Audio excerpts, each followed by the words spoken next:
एक गांव में एक आम का बाग था। उस बाग में बहुत मीठे, रसीले और स्वादिष्ट आम लगा करते थे। इसी कारण लोग दूर दूर से उस बाग के आमों को खाने आते थे। उस बाग का मालिक किशोर भी उस बाग से आम तोड़कर उन्हें बाजार में ले जाकर बेचा करता था और उसकी बहुत अच्छी कमाई होती थी। कुछ ही दिनों में वो अमीर बन गया और उसने अपनी झोपड़ी से एक कोठी बनवा ली। एक दिन उस गांव के लोग बाग में आम खाने आते हैं।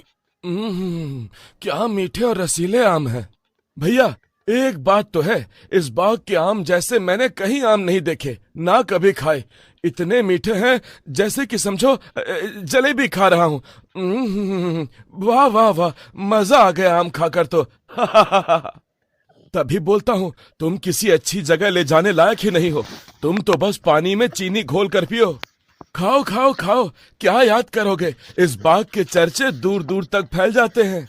एक दिन गांव की 2-3 औरतें पेड़ के नीचे बैठकर बातें कर रही होती हैं। ए दीदी, सुनिए ना, आपने उस बाग के आम खाए हैं? मैंने सुना है वहाँ बहुत मीठे और स्वादिष्ट आम मिलते हैं।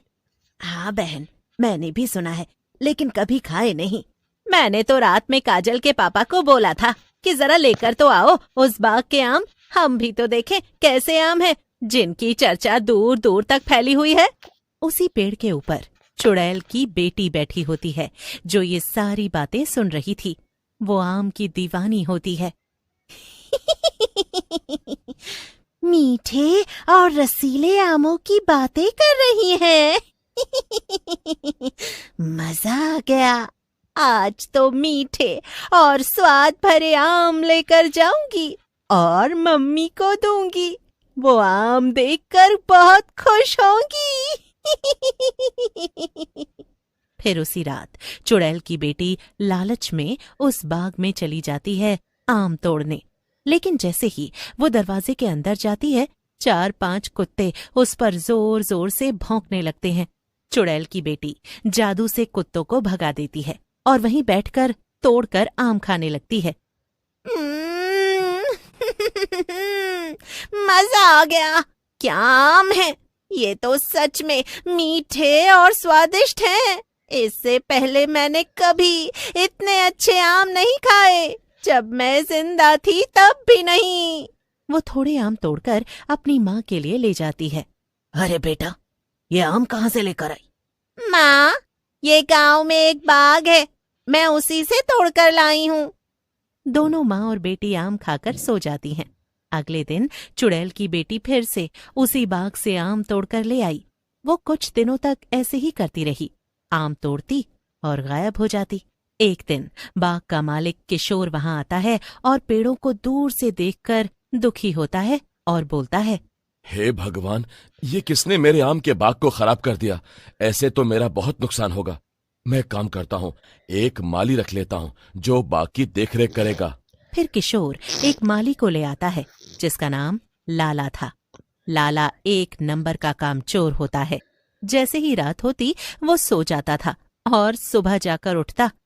एक रात जब पेड़ पर बैठी चुड़ैल की बेटी आम तोड़कर खा रही होती है, तभी लाला वहां आ जाता है।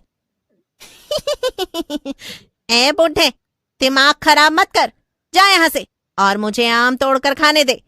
ये आम इतने मीठे और स्वादिष्ट हैं कि इन्हें छोड़कर मैं तेरा गंदा खून नहीं पीना चाहती। चल भाग यहाँ से। लाला चुड़ैल की बेटी को वहीं रखी लाठी से मारने लगता है।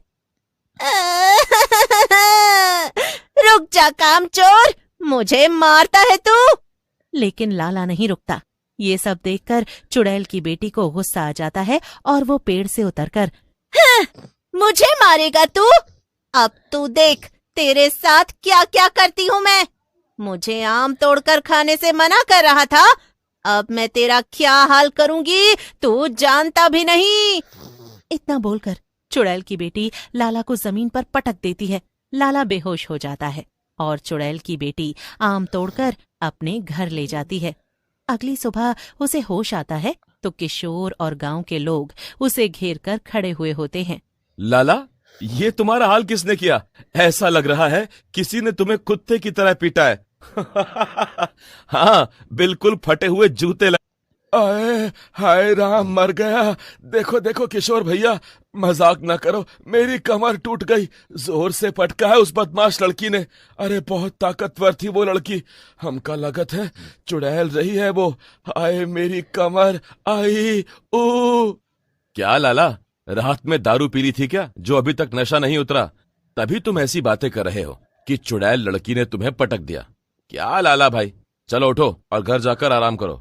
उसी रात किशोर अपने घर में सो रहा होता है, लेकिन उसे लाला की बात सोने नहीं देती।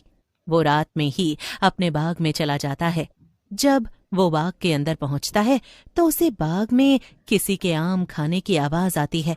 किशोर उसी आवाज की ओर बढ़ने लगता है जहां से वो आवाज आ रही थी। कौन है वहां और क्या खा रहा है? सामने आओ, मैं इस बाग का मालिक हूँ, बाहर आओ। किशोर की आवाज सुनकर चुड़ैल की बेटी उसके सामने आ जाती है। उसके दोनों हाथों में आम होते हैं। तुमने पुकारा और हम चले आए, आम हथेली में ले आए रे। किशोर उसे देखकर पहले डर जाता है और फिर थोड़ी हिम्मत करके बोलता है, तुम जो कोई भी हो, मेरे बाग के आम खाना बंद कर दो, वरना मैं पुलिस को बुलाकर तुम्हें जेल भेज दूंगा। और वैसे भी चोरी करना बुरी बात है। पुलिस को बुलाएगा चुड़ैल से लड़ने के लिए? पहले तो मैं आम तोड़कर चली जाती थी, लेकिन तूने मुझे चुनौती देकर अच्छा नहीं किया। अब मैं यहीं रहूंगी, इसी बाग में, और तुझे भी नहीं जाने दूंगी। ऐसा बोलकर चुड़ैल की बेटी किशोर को एक पेड़ से उल्टा लटका देती है और वहां से आम तोड़कर चली जाती है। अगले दिन किशोर को घर में ना पाकर राजू और गांव के लोग किशोर को ढूंढने लगते हैं। जब उन्हें वो गांव में नहीं मिलता तो वो बाग में ढूंढने आ जाते हैं और किशोर को पेड़ से उल्टा लटका हुआ देखते हैं। किशोर राजू और गांव वालों को रात की पूरी घटना बताता है। अरे किशोर भैया, ये तो चुड़ैल का मामला है, इसमें तो कोई बाबा या फकीर ही बचा सकता है। हाँ, एक है मेरी जान पहचान का एक बाबा, कहो तो मैं उससे बात करूं? हाँ, जल्दी से जाकर उसे बुला कर ला। ठीक है, मैं अभी जाता हूँ उस बाबा को बुलाने। फिर राजू उस बाबा के पास जाता है और उन्हें सारी बातें बताता है। बाबा राजू के साथ उसी बाग में आता है। तब तक रात हो चुकी थी और चुड़ैल की बेटी भी आम के बाग में आ चुकी थी। चुड़ैल को देखकर बाबा उससे बोलता है, ए चुड़ैल, छोड़ दे इस किशोर को, नहीं तो मैं तुझे चिड़िया बना दूंगा। तो मैंने आपको कब रोका है? जैसे ही बाबा किशोर को खोलने की कोशिश करता है, चुड़ैल अपने जादू से किशोर के साथ उस बाबा को भी उसी रस्सी से पेड़ पर उल्टा लटका देती है। ये सब देखकर राजू और गांव के लोग डरकर वहां से भाग जाते हैं। अरे राजू भैया, ये जोकर बाबा कहाँ से पकड़ लाए? चुड़ैल ने तो इसे भी उल्टा लटका दिया, अब क्या करेंगे हम? लगता है ये जूनियर बाबा है, हमें किसी सीनियर बाबा को बुलाना चाहिए जो इस चुड़ैल से निपटेगा। फिर राजू भागकर एक बाबा के पास जाता है। बाबा पेड़ के नीचे बैठकर तपस्या कर रहे होते हैं। बाबा उठो, बाबा लोगों की जान बचाओ, मेरे दोस्त की जान खतरे में है, उसे बचा लो बाबा। बेटा मुझे सब पता है, तुम एक काम करो, ये आम लो और उस चुड़ैल को खिला दो। इस आम को खाते ही चुड़ैल का जादू टूट जाएगा और तुम्हारा दोस्त और वो बाबा आजाद हो जाएंगे। राजू वो आम लेकर वापस उस आम के बाग में पहुंचता है। उसे देखकर चुड़ैल को गुस्सा आ जाता है। तू फिर आ गया? लगता है तुझे भी इन दोनों की तरह उल्टा लटकाना पड़ेगा। राजू हंसते हुए चुड़ैल को आम दिखाते हुए, तू तो मुझसे भी बड़ा चालाक है। लेकिन राजू, ये आम, ये तो अब मैं ही खाऊंगी। चुड़ैल की बेटी को लालच आ जाता है और वो राजू के हाथ से आम छीन लेती है और उसे खाने लगती है।